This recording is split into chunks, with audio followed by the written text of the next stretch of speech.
La Chine offre une académie internationale de la diplomatie à l'Afrique. La Tunisie cherche à relativiser son ancrage occidental par un resserrement des liens avec Pékin et Moscou.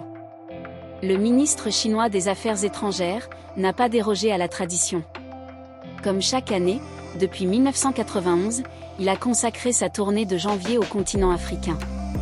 Après une première étape en Égypte, le chef de la diplomatie chinoise est arrivé en Tunisie pour une visite de 2 jours au cours de laquelle il a rencontré le président, Kais Saied, à Carthage et a tenu une session de travail avec son homologue tunisien.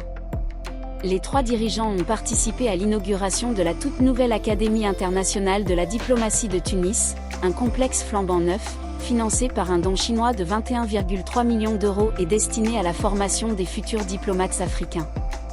Cet ouvrage est le dernier d'une longue série de bâtiments dont la construction a été financée par la Chine, le centre hospitalier de Sfax, les centres culturels et sportifs de Ben Arous et d'El Manza, dans la banlieue de la capitale, le bâtiment des archives nationales à Tunis.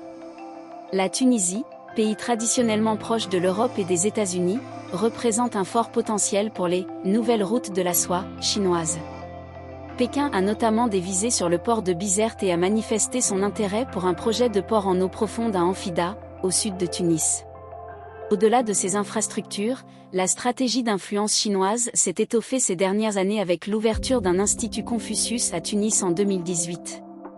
Et bien que les échanges entre la Tunisie et la Chine demeurent moins denses qu'avec d'autres pays du sud de la Méditerranée comme l'Algérie, l'Égypte et les pays du Sahel, où Pékin a entrepris de vastes programmes d'investissement, la volonté de rapprochement est évidente. Le géant chinois est aujourd'hui le 4e partenaire commercial du pays derrière la France, l'Italie et l'Allemagne. Le déplacement du ministre chinois a aussi pour but de confirmer les orientations de la politique étrangère du pays fondée sur la diversification des partenaires et l'ouverture vers de nouveaux espaces, a fait savoir le ministère tunisien des Affaires étrangères dans un communiqué en amont de la visite. La Tunisie, déçue par ses partenaires européens. Un rapprochement d'autant plus opportun que les relations entre la Tunisie et ses partenaires traditionnels de l'Union européenne ont connu de forts remous au cours de l'année 2023. Elles ont été marquées par des désaccords sur le rôle de la Tunisie dans le contrôle migratoire de sa frontière maritime, et ce malgré la signature du mémorandum d'entente au mois de juillet, et l'impasse dans les négociations d'un accord avec le Fonds monétaire international, auquel sont conditionnés les 900 millions d'euros d'aide européenne promise en juin.